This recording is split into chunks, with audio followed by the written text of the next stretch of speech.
Well, it appears that Marc Marquez is out of the 2026 MotoGP title fight, but in his absence, another Spaniard might well have stepped up to the plate, with Jorge Martín taking a double this weekend in Le Mans. But looking at Ducati, Marc Marquez is seemingly out of the title fight. A terrible high side on Saturday in the closing stages of the MotoGP Sprint, and that means he was out for the Sunday at Le Mans and next weekend's Spanish Grand Prix at least. But it was his teammate Pecco Bagnaia that took pole away from him on Saturday, so from Ducati being absolutely nowhere, it was a 1-2 on the grid for both Saturday's sprint and Sunday's main race. And Pecco Bagnaia in the race as well, particularly Sunday's race, had much better pace this weekend, but he did crash out, unfortunately, of the main race from a podium position. The Bagnaia feeling that TNT Sports had with Gavin Emmett and Neil Hodgson, they felt Bagnaia could do it, but with a little bit of haste because Pecco Bagnaia hasn't really been there, has he, for a long time now. Crashed out of the main race, but TNT all of a sudden miraculously went to back in Jorge Martín from the start, which had come out completely randomly. But I was watching Martín from the start and thought, Martín's made a little bit too much of a bad start on Sunday to go and win. What do I know? But I don't want to turn this into the Marc Marquez show, because the last show was a lot about Marc Marquez after his bad crash in Jerez. But that box office factor that MotoGP has, I'm probably biased as a Marc fan, but I feel that MotoGP does lose that box office factor a little bit without the presence of Marc Marquez in the paddock. But fortunately, as one rider fades away, Marc Marquez, and I think we face a future now without Marc Marquez in the paddock, you have to ask how much can that body take. Again, fracturing his foot, it could have been a lot worse. I think it was his foot, not his leg, that he fractured after that horrible high side on Saturday. Had successful surgery on Sunday, but you have to ask, when is enough enough? But a rider with that box office potential, I think, in the shape of Jorge Martín. He took both race wins this weekend and has really put himself now into the title battle alongside his Aprilia stablemate Marco Bezzecchi. It was a brilliant move, wasn't it, at turn 1 on Saturday's sprint race, which really cemented that win and getting 12 points over the line on Saturday. Started P8 on the grid, decided to go on the outside line at that first bend at Le Mans. I guess it's really known as turn 2 and 3, isn't it, because of the way it almost swoops at the start. But a really clever move to go round the outside. To be honest, it worked out perfectly for Jorge Martín, because if you do go round that outside there, you can get tangled with other bikes potentially leaning more to the outside. But he's picked his line very well, went up the inside of his teammate, and to be honest, you could have been fooled out of that first set of corners thinking that yes, it was Aprilia 1-2, but it was Marco Bezzecchi leading. It wasn't. It was Jorge Martín, and he came completely out of nowhere. I mean, when was the last time we saw a rider P8 on the grid take the lead at the first set of corners? I know that it is a long run up to the first set of corners at Le Mans, for example. It's not like the last race in Jerez, or even somewhere like Cota, where somebody from 8th really couldn't really do it. But brilliant from Jorge Martín to take that lead. But Sunday was much harder, wasn't it, for Jorge Martín? It wasn't the best start for Jorge Martín. I think he was around about that 6th or 7th group. He inherited 7th place on the grid after Marc Marquez was ruled out of Sunday's race.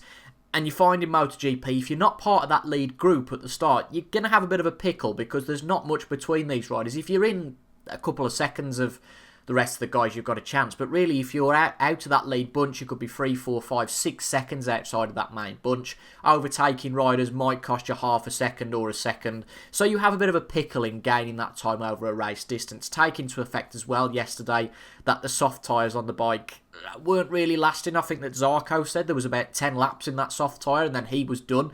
Bearing in mind, was it a 26 lap race yesterday or something like that? So you could see, I think on Bagnaia's bike, when they showed the back of Bagnaia's bike, Bagnaia's tyre was in a pretty rough state fairly early on in that race. But fortunately for Jorge Martín, the top 7, top 8 were fairly well bunched. My fear for Martín was that he was behind Fabio Quartararo at one point, and that didn't really help things out. Was it Sunday that Quartararo, I think he was 2nd place, wasn't he, out of the first couple of corners?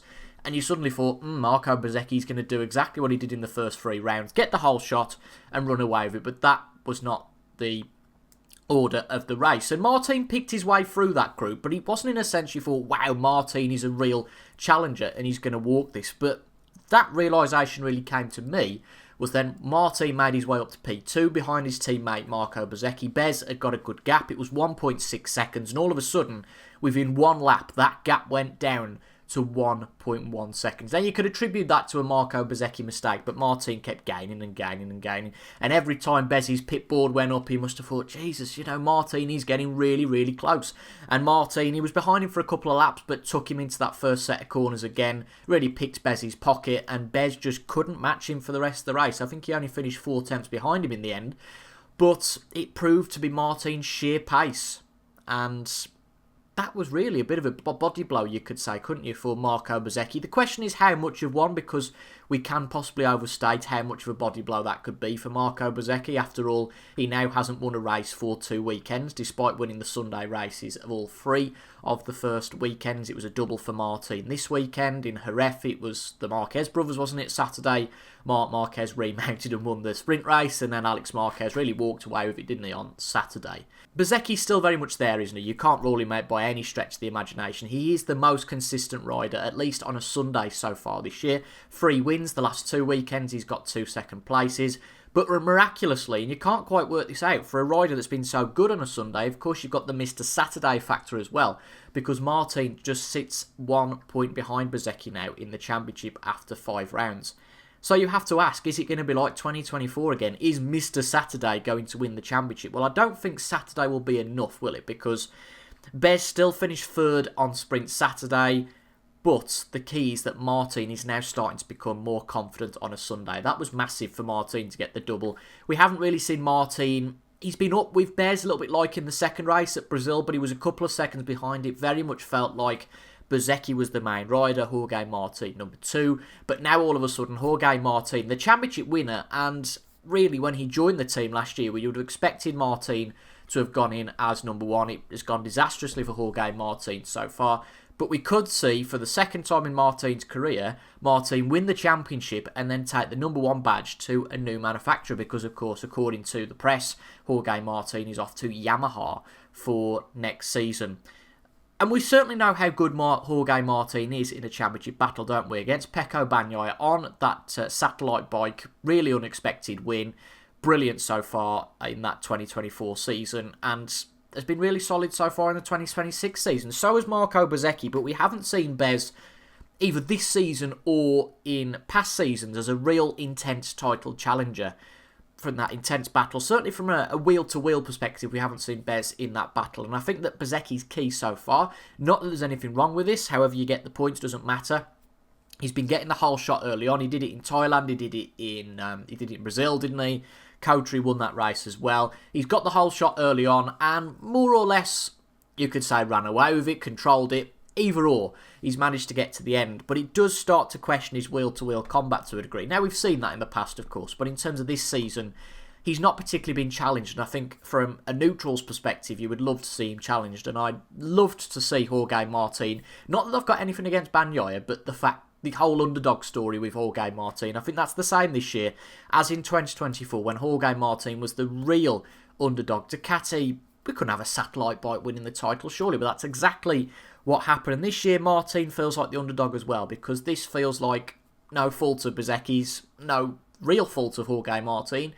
It has become Marco Bezzecchi's bike, and if Martin starts to win on Bez's bike, then we do have a bit of a scrap on our hands. But I do think it is going to only be a 2-way fight. I know it's early on, I know we're only 5 rounds into the season. We know that Marc Marquez is going to miss the next round in Catalonia, but a non-finish on Saturday, he'll have got no points for the last 2 races, and of course Sunday at Jerez he crashed out as well. But nevertheless, I don't think the Ducati clearly isn't as strong as the Aprilia. Digi's been up there, 5 out of 5 finishes on a Sunday, but only 2 podiums. He's already 44 points behind Marco Bezzecchi, which, if you think it's 37 points for a race weekend, he's already more than a race weekend behind. Acosta's been solid as well. He has really picked up his game this year on a Sunday. Too many crashes really last year. He has found his point with the bike, but he is pushing that bike to the point of overriding that KTM, because Brad Binder on the other KTM is nowhere again. Acosta has been really, really solid. He's only a point behind Digi in the championship, but he hasn't got the kit to fight consistently. Even with the Ducatis, you saw Digi getting past him despite a really spirited ride from Acosta yesterday on the Sunday race. I don't think he's got the kit to fight. The 2 Trackhouse bikes are then behind 5th and 6th in the championship. They're solid, but we're yet to see them take the fight to the factory squad. and I don't think you can see them up there consistently. The one of the two, I've been quite critical of Raul Fernandez. Oyagura, you could see him up there. He was very much up there in the late stages yesterday, but it was his qualifying pace once again which really let Oyagura down. I think was he on the third row in qualifying, which of course, if you start like Jorge Martín, then happy days, but he's still got a little bit to learn in terms of his qualifying pace. He might well be another Bastianini where he is quick towards the end, but needs to get better at that qualifying pace to give him more of a solid, consistent chance anyway at picking up the silverware. But a 1-2-3 for Aprilia yesterday really cements that Aprilia is now the best bike, and even without, and this is the last time I'll mention it, even without Marc Marquez plugging the gap between a second best bike and his talent, what else have you got? So I think it is very much the Aprilia fight this season now. In terms of Yamaha, Fabio Quartararo, another awesome home weekend. P5 in the sprint, P6 in the race.